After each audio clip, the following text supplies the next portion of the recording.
Welcome back to another edition of the Night Report podcast. I'm your host, Mike Broadbent. Joining me once again are my co-hosts, Richie O'Leary and Alec Krauthamel.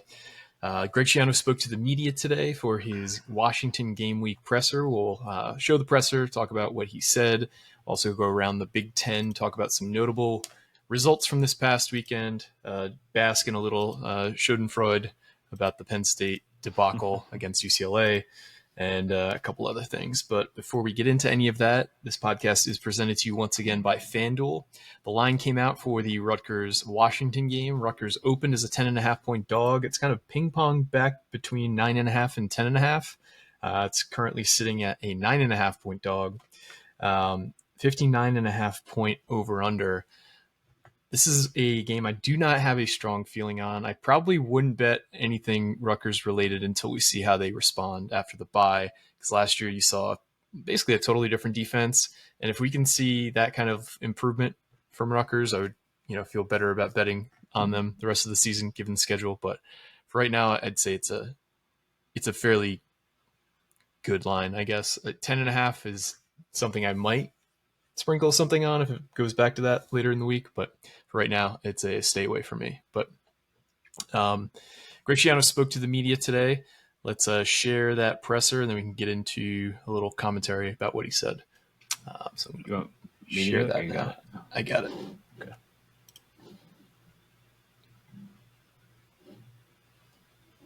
Also subscribe to that channel, just saying. Thanks for Justin here on the fly with the Friday game. So I'll try to just get right to any questions you guys may have. What's this week like? Obviously on a short week, long travel, I guess. What are the challenges that come with it and how do you prepare for it?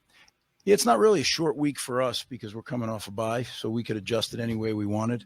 The travel is significant though. Yeah, it's every bit of 5.5, 6 hour flight out there, but we have a plan. We've spent a lot of time doing this at every level. And, to me, it's rather than going to Bridgewater, we're going to Seattle. Right? It's just a plane in between the bus rides. Other than obviously getting healthy this week, what was the staff's primary focus throughout the bye? Fundamental development for the first part. Just incremental improvement, small incremental improvement. And then as you get into game plan work, at the end of the week and the beginning of this week, now it's about getting ready for a football game against a really good team. Washington has proven they have really good personnel. They're well coached. And certainly going to be a huge challenge. They don't lose much out there in their home stadium. So it's got a big, huge challenge. Did you come out of the bye week making any major changes defensively, play calling, who plays? Any thoughts on Yeah, no, there's no major changes other than we tried to really work on fundamentals, get better at doing the things that we haven't done as well as we need to, and enhancing the things that we have done well. Yeah. Damon Williams, a sophomore, hasn't had that much game film on him, but in the film that you've seen, what have you seen that makes him a dynamic player? No, he's incredibly talented. He can run, he can throw, he can do everything. He's one of the most dynamic quarterbacks that I've seen in a long time. Reminds me a little bit of the kid from Kansas State, but literally a younger version, but one that is performing at a very high level. You just look at how he takes care of the football. Most young quarterbacks can't do that. He's, Coach Fish is an excellent quarterback coach and an excellent offensive background. So I'm sure that's a huge part of his progress. He's got a good staff and they seem to really be cooking on offense right now. The bye week is a chance to rest up, but also mentally, not just physically. Jay Patel, was this a good week for him to kind of get back to fundamentals and kind of work through some things? I really think he got back to it after the one that got blocked at Minnesota. I think literally he and I just had a little meeting on the field and I told him what I thought he needed to do and I thought he did it. And from that point forward, he's kicked the ball like the old Jay. So in that game, the rest of that game he did, and then in practice he has. So I think Jay's fine.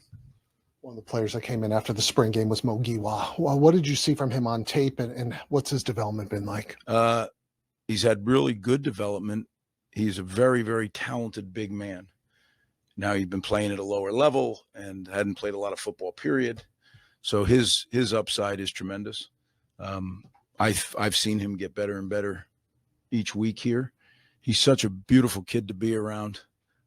Happy, smiling all the time. He's really a fun guy to have in the program. Coach, Not to mention a huge athlete. Yeah. Coach, last week you talked about getting a lot of Rutgers on Rutgers work in the bye. Has there been any young players that have really stood out to you? I think the young linebackers, when you look at Kamar Archie, he's done some really good things. DJ's done some good things. Some of the young defensive backs have done some good things. The young wideouts, I think Cup has done a really good job, had a really good time. AJ, Sean Ashenfelder. There's been a lot of guys that have done things that I've been impressed with. Some young old linemen. Kenny Jones is coming on. Yeah, there's some really promising young players. Chris Vigna, some young D linemen that I think are really promising. Obviously with Deke and RJ, but there's more than just them. Definitely guys that as we progress into this back half of the season may even actually get to see some time. So yeah, I'm encouraged. Very. When you watch Washington come back from 20 down in the fourth quarter against Maryland, what do you take away from that? And what do you tell the team when you see a team be able to be as explosive as they were towards the end of the game there? Well, I think more than even the explosive, Brian, is the fact that they kept fighting, right? You're down 20-0. It was just as easy, 6 hours away from home to say, it's not our day. And they just kept fighting, and Maryland's got a very good football team. So what it tells me is Washington's got a really good football team. And like I said, explosive at the running back position, one of the best running backs in the country. And his backup is a really good player too. You're talking about Jonah Coleman is really an explosive back. We saw him last year. He has only gotten better. He is tough. He's 220 pounds. I mean, we're going to have to bring every bit of our tackling to get this guy on the ground. And then his backup, I think his name's Muhammad 24. He too is a huge son of a gun. And, they use those guys like they're the returner and off returner on kickoff. Jonah is in one of the shields in their punt team. They're getting their maximum value out of those guys. But it's just a really good football team. They're well coached. Same things I probably said last year about them. They're just a little bit better now. But really a talented football team. And, I have the utmost respect, for how they run their program. They really do. They work at it. You can see situational football. They're a smart football team. They're a talented football team. So definitely a big challenge, but one that we're thrilled and excited to be undertaking. It's a bit staggering with the bye week in Oregon coming here, but 4 road games in the span of five games, essentially, between Minnesota this week and then the 2 after. Is that a challenge for you guys, to having to constantly be on the road and not really having? Don't even think about it. Right? All that stuff's done in the off season. We make all the plans, and now it's executing the plan. The reality is nobody cares. It doesn't matter. What we need to do is either get on a bus and go to Bridgewater, or get on a bus, go to the airport, get on another bus and go to some other hotel. Other than that, football's football. Now, playing at home, definitely a home field advantage. Absolutely. But that's part of playing, right? Half or maybe just a little less than half your games are always going to be on the road. And when you play in a league like the Big Ten, I haven't been out to University of Washington since the year 2000, but I remember how loud it gets. I remember it is a great place to play. One of the really beautiful, unique settings in all of college football with Lake, I think it's Lake Rainier or whatever it is there, that really a great setting. And they have some crazy fans, man. They're all about their dogs. So we gotta get ready. Final question. Talked last week about the need to consistently execute more. I guess after the bye week, what's your confidence level with the players understand the message and what it's going to take to get to that point? Well, I think they understand, there's that knowing and doing, right? That's the greatest gap in life, is knowing and then being able to do it. Right. And when you have a group that's come together, that's kind of been put together with some guys from here, some guys from here, look, it takes a little while to get that. I'm hopeful that we've improved enough to go play good defense. We'll know it when we see it though. Again, as I tell the team, right, you have to just keep chopping, because some of the greatest achievements are never achieved because people stop chopping. They lay the axe down and say, just not going to happen. That's not me. I know that if we just keep doing it, we will get better incrementally, and eventually it'll be good enough. People hate to hear that. They're like, that's not what I want to hear. Well, sorry. That's who I am. And that's the way we run this program. So, and literally, if that's the way you live your life, you're going to have a pretty good life. Thanks, guys.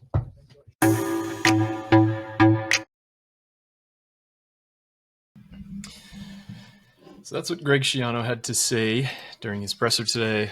Ends it with a an interesting comment about, some people say one thing or another while also saying a few weeks ago that, he doesn't pay attention to anything that's read or written. So pick a lane. But in terms of what he said, obviously very complimentary of the Washington Huskies, talked about how Damon Williams is, got just a very skilled, talented player, reminded him of Avery Johnson, the quarterback we played in the bowl game. A little bit different for me in terms of what Damon Williams reminds me of. I think he's a little smaller, a little slighter, a little faster than Avery Johnson, but same running skill set. But in terms of things Greg said, Rich, I'll let you start. What was something that stood out to you about what Greg had to say?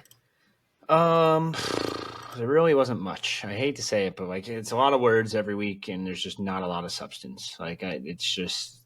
It's honestly he doesn't say anything specific about players, doesn't say anything specific about game plans, anything specific about changes, anything specific about injuries.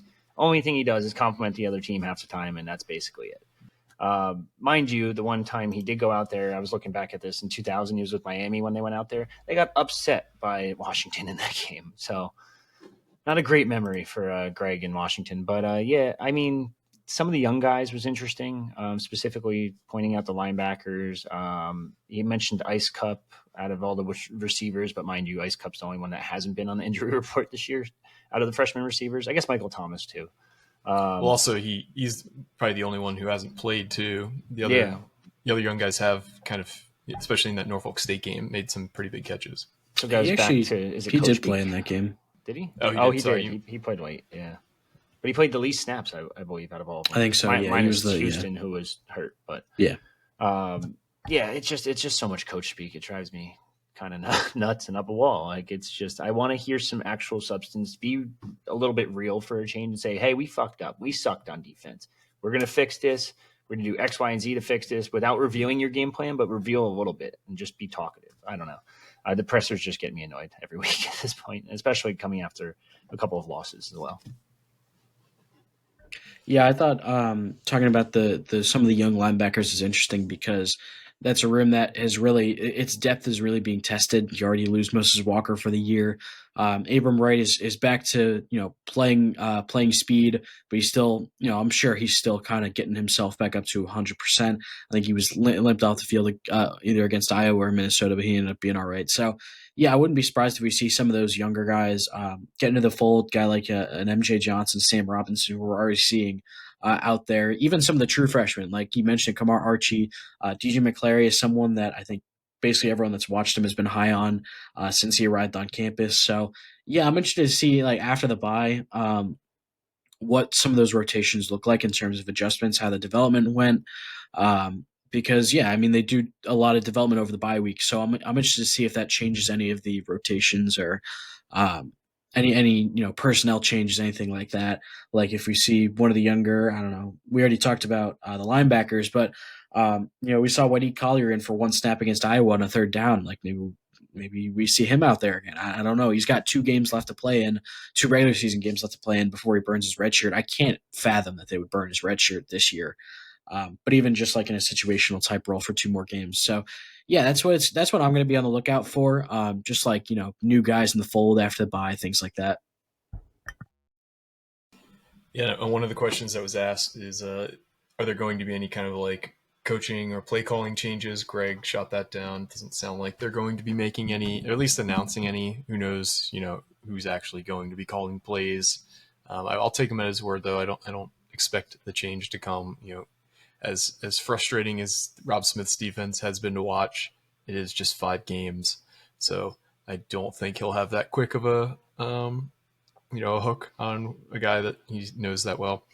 Pending a 35-point blowout loss, he's probably the DC for the remainder of the year, if I had to guess. Yeah. Yep. Thought Mashoud Giwa getting asked questions about, and then I think I forget who, but somebody had spoke to Mashoud Giwa one-on-one today. I think it was Christian Dyer. Yeah. So maybe that's some tea leaves to read into. Not First saying that been made available, so maybe. Yeah, not saying that he's going to supplant anybody on the offensive line, but you kind of have to, read some breadcrumbs here as to why that question is even being asked. Yeah, I think that the linebacker thing's interesting. I think you'll probably see the edge rushers switch it up a little bit. Like Djibril Abdul-Rahman, we've been harping on. Man plays 10 snaps a game and somehow has like the most pressures in the game. Yeah. So yeah. it's like, there's a lot of things that need to be fixed. Yep. So not a whole lot said, but not a whole lot was expected to be said either. We're going to be speaking with Christian Capel later in the week, who is the host of a very prominent Washington podcast. I forget the name of it off the top of my head. This is very bad podcasting on my part. But if there's anything else that was said that you guys wanted to touch on while I look this up, feel free to hop in. Seattle sports. It's the Say Who Say Pod podcast. Yeah. I thought when you said Seattle sports, you're going to bring up something that happened yesterday, which I'm still not over. But what happened yesterday, Alec? Nothing. Let's Philadelphia. Am I right? There you go. A rough weekend for Delco this weekend between the Phillies, the Eagles, and for some of them at least, the Penn State Nittany Lions, which I guess is a great transition. Yeah, let's go. I was going to say rough weekend for New York as well. The Union won the Supporters Shield this weekend for Philly MLS fans, all 6,000 of them. Wow, that's pretty generous. Yeah, probably. Didn't the Red Bulls have something happen? I gotta go. Come on, back to Penn State. I was going to say, not a good weekend for the Northeast, two prominent Northeast cities. Yeah, let's get into some around the Big Ten action.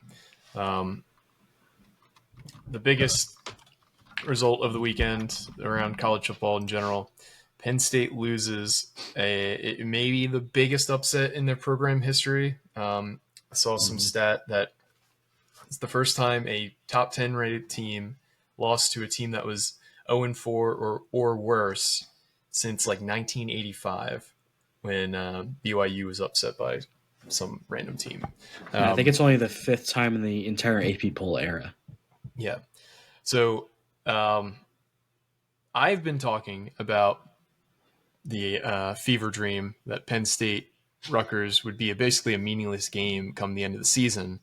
But I didn't think it would be because they lost to UCLA. And that's something I reiterated when we talked to TJ last week, that, Penn State, their leadership sucks. They're mentally soft, and their quarterback shits the bed every time they have a big opportunity for him.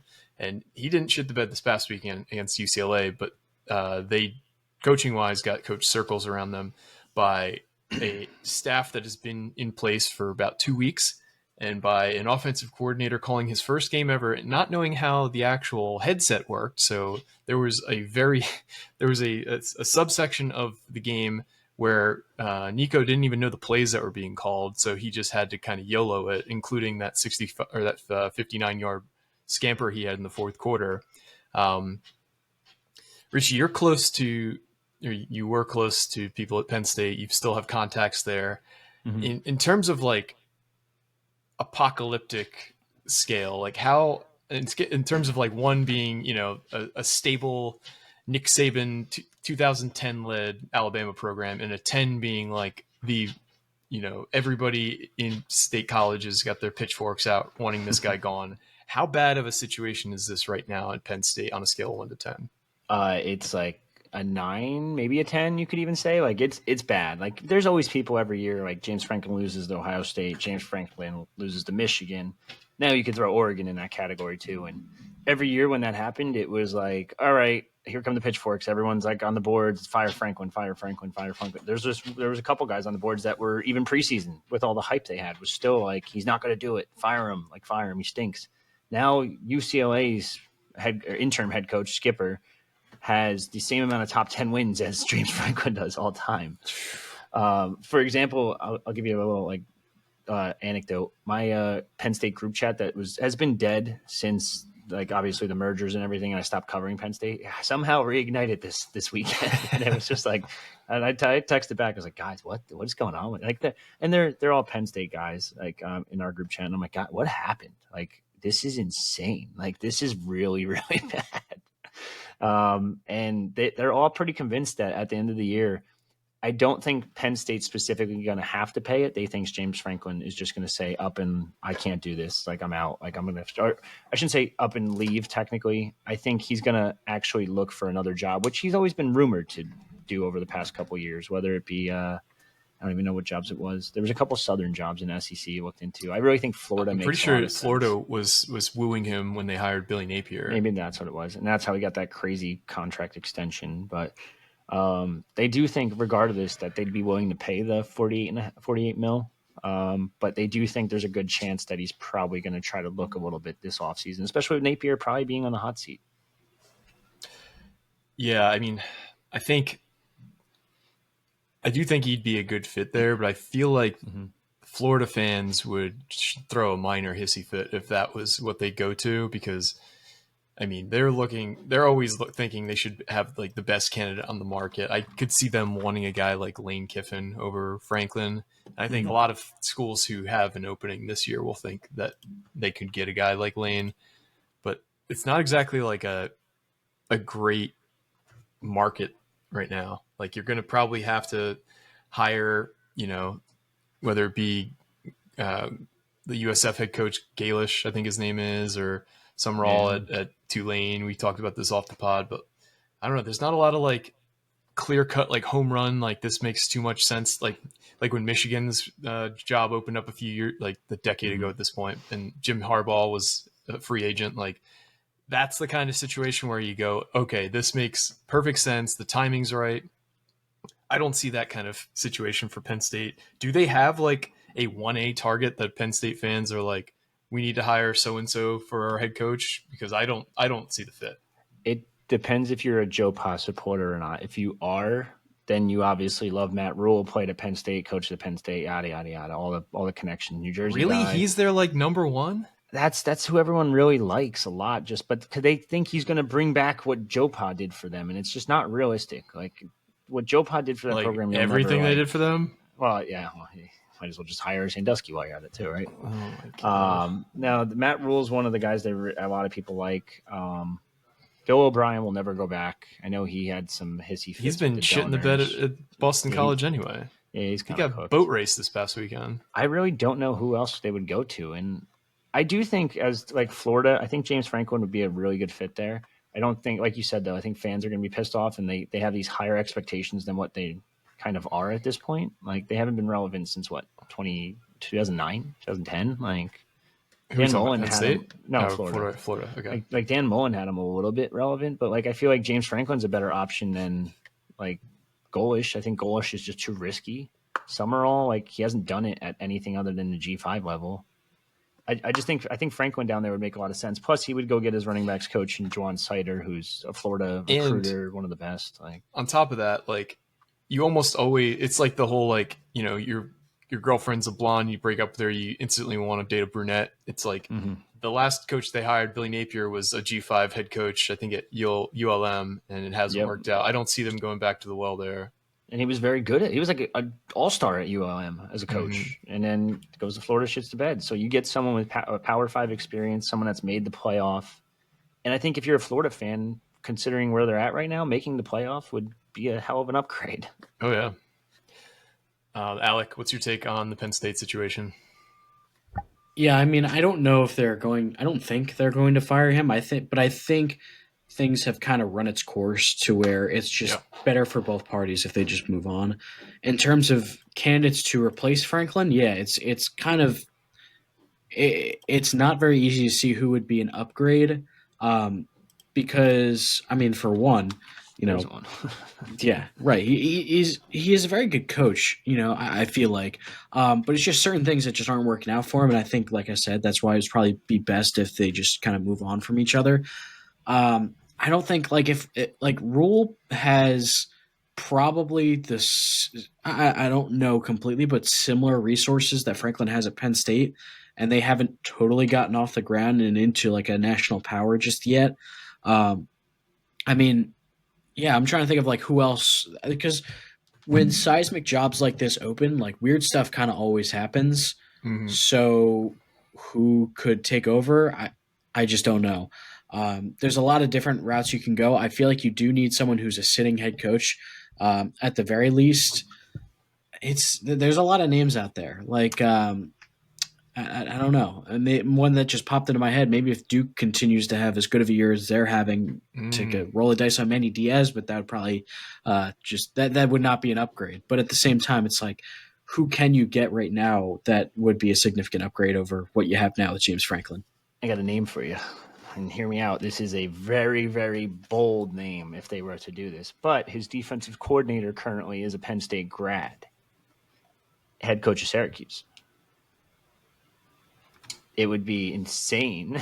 That would be insane. That would be insane. If he gets an Fran? if he gets an 8-win season, that's a 10-win season, an 8-win season at Syracuse. He has a Penn State grad as his number one assistant. It's not the craziest thing. You want a sitting head coach. I don't think he'll get the job. I think it'd be a name to like look into at least. Like Fran's like the best recruiter in the country, or one of the best, if not. But that would essentially be what James Franklin is too. So yeah, I just think it's so clearly like a no one's an upgrade. Just put it like yeah, that. it's I'm like just throwing. It's all sizzle and no steak for Fran. Like he's able to get a few top guys in, but there's literally just like a hollowness at the core of Syracuse. Like they've gotten the shit kicked out of them now a couple weeks in a row. I don't know. I like we're putting out all these names and like sure they make sense in some ways if you kind of squint, but otherwise it's not like a home run. So we'll see. I mean, I'm sitting in my deck chair overlooking the hill and just loving every moment watching this program set itself on fire from the inside. I mean, if Penn State could go 0-12 every year, obviously that'd be great because that means one of those losses is to Rutgers most years. But I do not like Penn State whatsoever. So let's move on to some other results. Minnesota lost 42-3 at Ohio State. They looked completely and totally inept offensively against Ohio State. They had 3 points come on the opening drive on a fairly scripted look from their offense, and then they just couldn't do anything the rest of the game. I think Drake Lindsey had like under 100 yards passing, and they looked outclassed, which most teams will against Ohio State, the defending champs. And Ryan Day looks like he's got that Death Star fully operational now, and I think they are rightfully the number one team in the country until somebody knocks them off. I also thought it was kind of interesting from that game. Parker Fleming does his net success rate differences in games each week, and by far Ohio State had the biggest net success rate advantage over Minnesota. So honestly, the score might have been even, or the actual game might have been even like farther apart than the score indicated. Yep.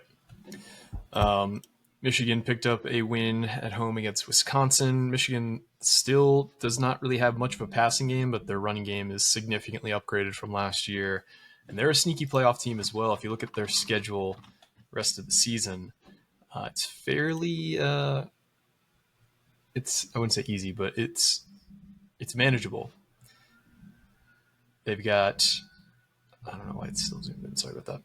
They got to go out to USC next week, but Washington at home, at Michigan State, Purdue at home, at Northwestern, at Maryland, versus Ohio State. I mean, I think it's plausible that they go 10-2, maybe 9-3, and they're able to be in the playoff hunt till the last week of the season. A team that I didn't think would be this far along in year one under Bryce Underwood. Illinois knocked off Purdue on the road, 43-27. Speaking of the net success rate there, Alec, this is a game that Purdue actually had a higher net success rate than Illinois, despite losing by 16 points. This is an instance where they just could not stop shooting themselves in the foot. Purdue had multiple fumbles in this game, setting up Illinois on short fields. That's something that Illinois really strives at. They just forced a lot of turnovers, set up short fields, and are really efficient in the red zone. This is kind of the same.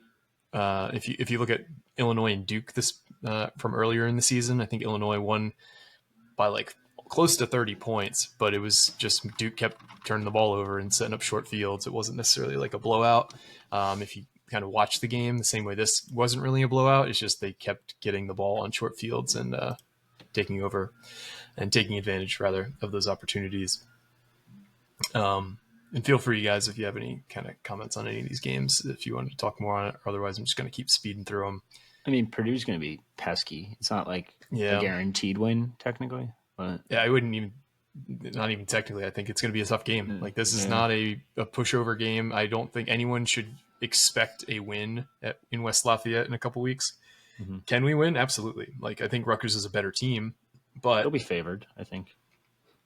Yeah, I think Rutgers is going to need to play not its best game, but is going to not have to. Cannot win this game if they make the same level of mistakes that they've made in the past few.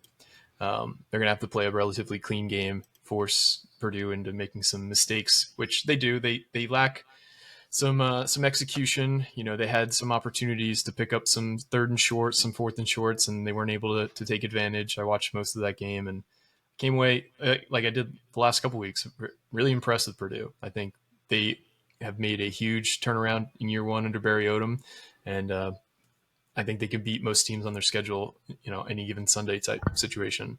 Ryan Brown has really taken a big time step forward. This offense, like you mentioned, there's some execution stuff that they're still trying to work on, but it's they're definitely, like you mentioned, this is a game that like legitimately could go either way, and it's on the road too to boot. So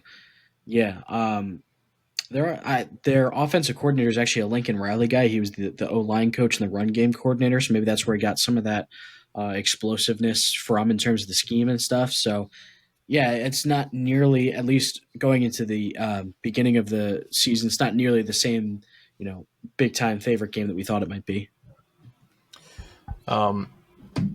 In one of the several wild games from this weekend in the Big Ten, Washington goes into Maryland and wins 24-20. This is a game that Maryland had a 13-zip halftime lead.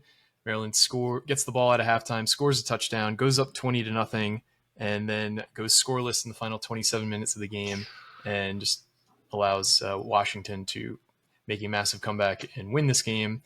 You know, we talk about September Maryland rather.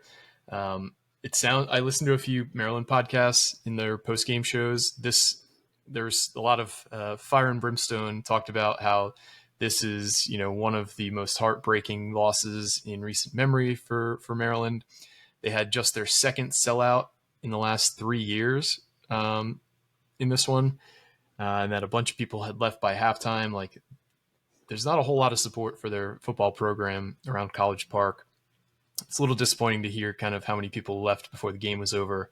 But this one could be just like the Oregon game for Penn State, could be like the tipping point of the season where the wheels start to fall off, given how Maryland's kind of seen seasons slip away in the past. Just keep an eye on that. Keep an eye on how Maryland does the next few weeks, because I think Rutgers could be getting them at a good time when they play later in October. What was that bye weeks? November, sorry. I'm pretty sure they ran the ball like 4 times in the second half, despite leading by 20 points. And I saw Malik Washington threw the ball like 49 times for 218 yards, which is like 6 yards per attempt, which is crazy low. So I'm not really sure I haven't watched that game, but I will have to do that today. I'm not really sure what the game plan was there.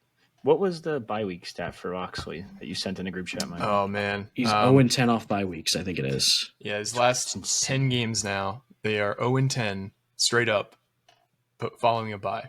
Over prep at this point? Like, or just not keeping guys mentally sharp during a bye. Like, it can very easily just be like starting the season over again if you're not locked in, and maybe they're just not locking in over the bye. I don't know. That's crazy. That being said, I looked ahead. Looking ahead in the schedule, Rutgers plays. So Maryland's second bye, right after it, they play Indiana, and then they play Rutgers. So I don't know if that'll carry over to the Rutgers game or what. They'll be beat up for sure. Like, Indiana's obviously very good, but Wake Washington is also very good. Like, I know the stats didn't show it too much this week, but like they should have won this game also. Like, I think he's a very talented quarterback. He's going to be a pain in the ass for the next couple of years. And it seems like we say that about Maryland's quarterback for the past, 4 or 5 years now? Yeah, but no, he has looked really good at times, leading the Terrapins. He's not making a ton of mistakes.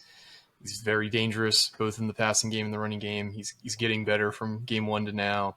We'll just see how the Maryland season in general goes. They have a really good pass rush. Mm-hmm. Like they're a tough team. A lot of money invested in that kid. Which one? Washington. Yeah. There's some like rumors that he was like paid to go to an Under Armour high school, and obviously Under Armour Maryland connection there, and it's very interesting how that all worked. And others tried to flip him too. Ironically, going back to Penn State, since we're talking all this shit about him, Penn State said they were good and they didn't want him. They said, it's fine, we're going to go after this other guy. And they ended up getting Beckham Kritza, who I watched his high school tape, might be like the worst Power 5 quarterback high school tape I've ever seen in my entire life. So I raise you one, Gavin Wimsatt. Fair, very similar. Both athletes that just don't know how to throw the ball.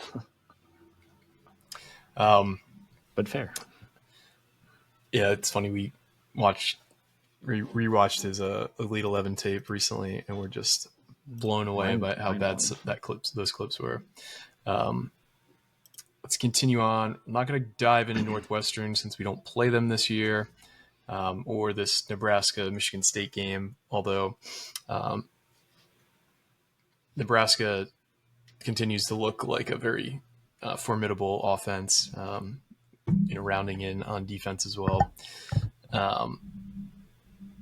There's a bunch of teams that were idle as well, but not going to. One thing on that game, I've seen some Michigan State fans kind of around there being like kind of out on not just Jonathan Smith but Aiden Childs as well. It just seems like they've been a step short in terms of execution and things like that for a lot of the 2 years that this tenure has been in place. He got hurt, right, this weekend? I believe so, but he didn't look very good even before. I didn't watch that game, but looking at the box score, like even before he came out of the game, he was 9 of 23 for 85 yards and 2 picks. Then his backup came in and went 6 of 7 for 71 yards and a touchdown. His numbers weren't good last year. I'm looking at now either. It's like 59%, 13 touchdowns, 11 interceptions. Like he's not a good quarterback. So far this year, he's completing 63% of his passes for 953 yards. 9 touchdowns and 3 picks. UCLA gonna ride this wave and just beat them this weekend? Things might go very badly in East Lansing if they lose that game. Team Jerry Neuheisel, aka Joffrey. Yeah. It was so funny watching Rick Neuheisel in the studio, just like losing his mind, watching his son, have the best moment he's had in his career as a coach. You just tell like he's so proud of his son and how much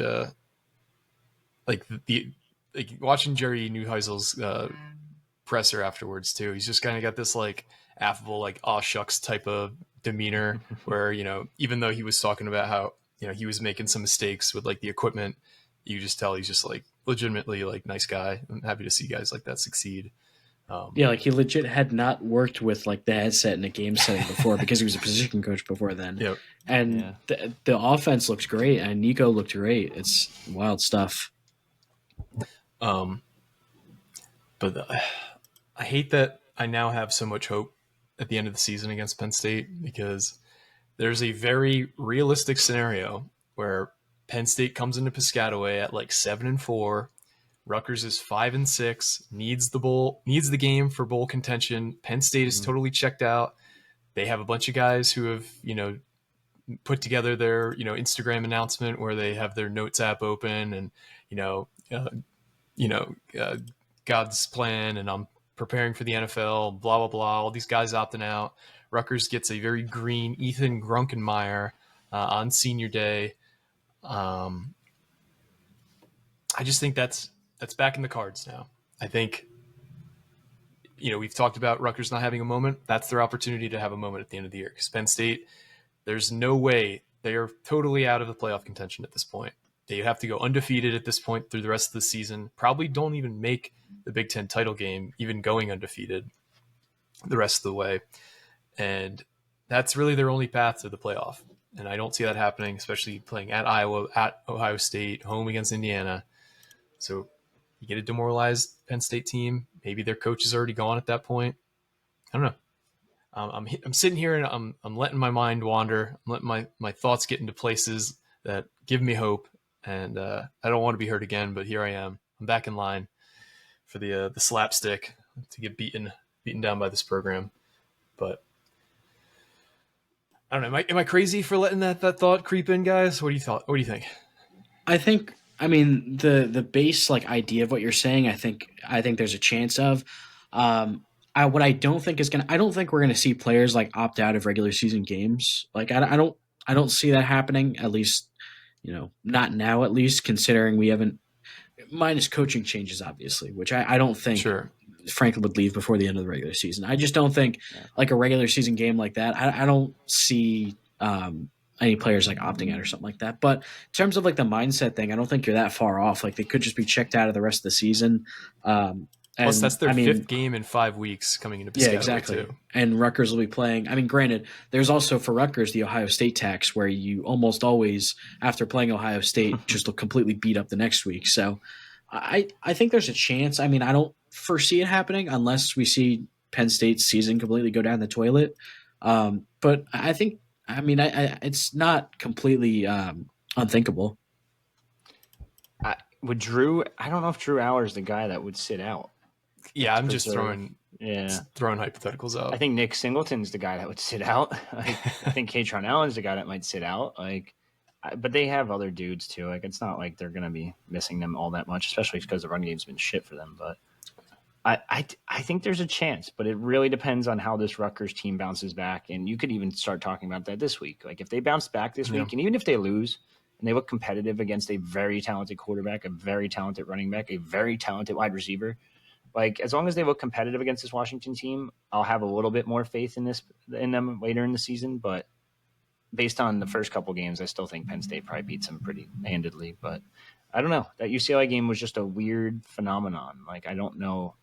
Like even the fans, like we're storming the field, we're getting tackled, and it's like let them storm the fucking field. Like it breaks my brain because UCLA literally had 0 minutes the first 4 games where they had a lead. Mm-hmm. Against Penn State, there was 0 minutes they did not have a lead.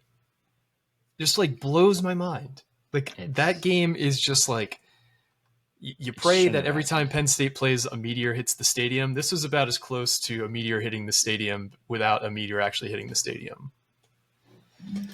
Mind blowing.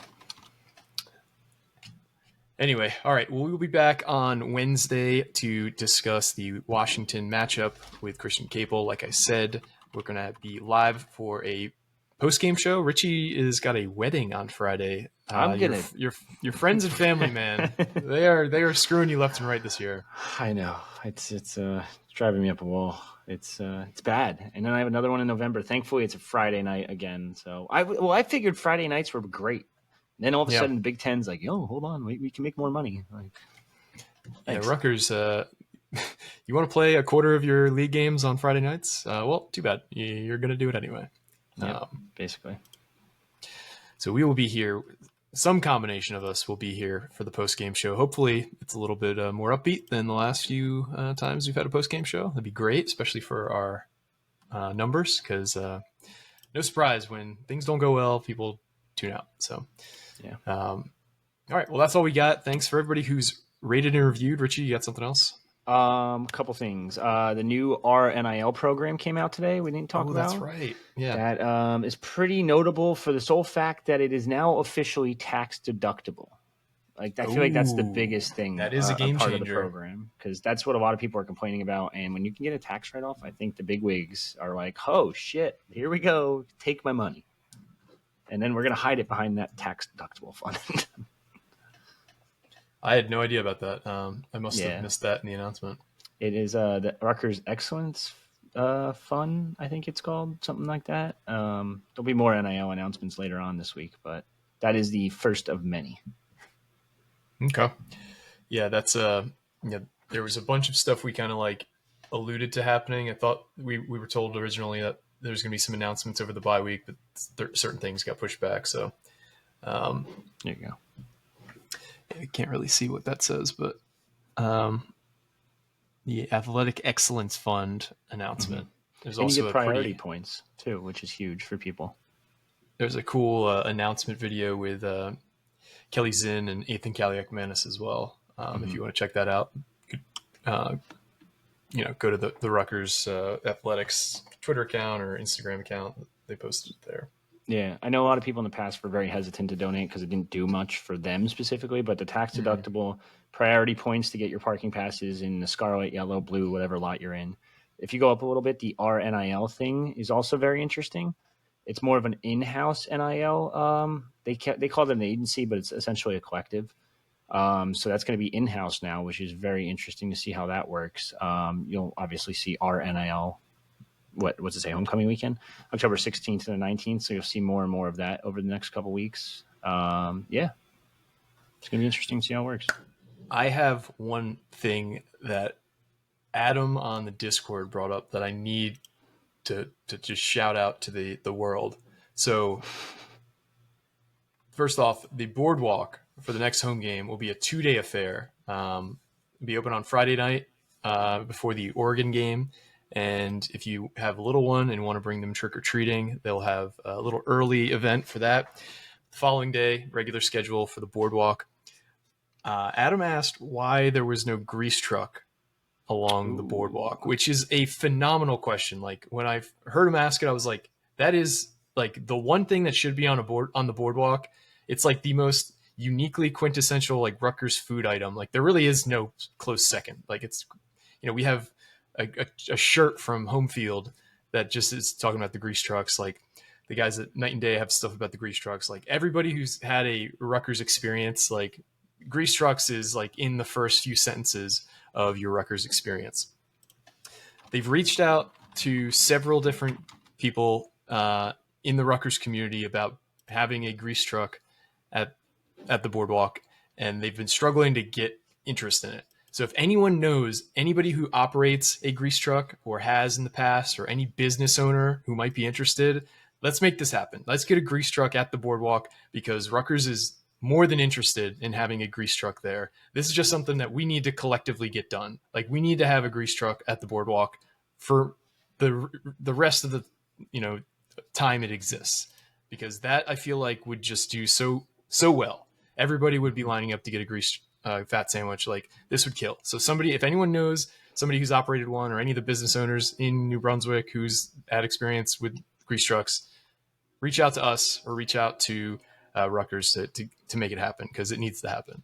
I find it mind-blowing that like they can't hit up Are You Hungry, because like they have on their site, I'm looking now, it says open to catering, tailgates, frat parties. Like, dude, just put Are You Hungry back there. Like make it I want a fat night with like a little bit of hot sauce, fat Darrow, fat cat, fat with a beach. We'll call it that. Yep. Yeah, it needs to happen. Yeah, I haven't had a fat sandwich in so long. I know you make me want to go get one right now. Hey, what are we doing for dinner? Don't worry about it. I got it handled. Yeah, I've got a 2,500 calorie nuclear bomb I'm going to set off in your stomach in about 3 hours. You know how like people do the 999 inning challenge at home? Watch me do the fat sandwich challenge at home for fun. Oh my God. Was it like 5 and 45 minutes? I think something like that. I have no idea. Is that the man versus food thing? Yeah, where you get to name your sandwich afterwards. Yep, 5 for 45. It's still on the website. Oh my God. That's some sicko type stuff. He didn't even do it. I think he failed when he did it. Yeah, I mean it's just a total sadist mission, but it's crazy. Anyway. All right, for real this time, that's all we got. I want to thank everybody who's rated, reviewed, listened. Like Richie said, subscribe to the YouTube channel so you'll have all of our videos as they come at you. You'll get notifications on that. Subscribe to us on your favorite podcasting platform, so you could also get notifications there when we go live or when we post an episode. And everybody who's reviewed, it helps a ton. If you haven't already, that's the easiest way you can say your version of thank you. 5 stars only, please. Anything lower than that, keep your opinions to yourself. But we thank each and every one of you, and let's hope Rutgers can turn it around this week. For me and Richie and Alec, this has been another edition of the Night Report podcast, signing off.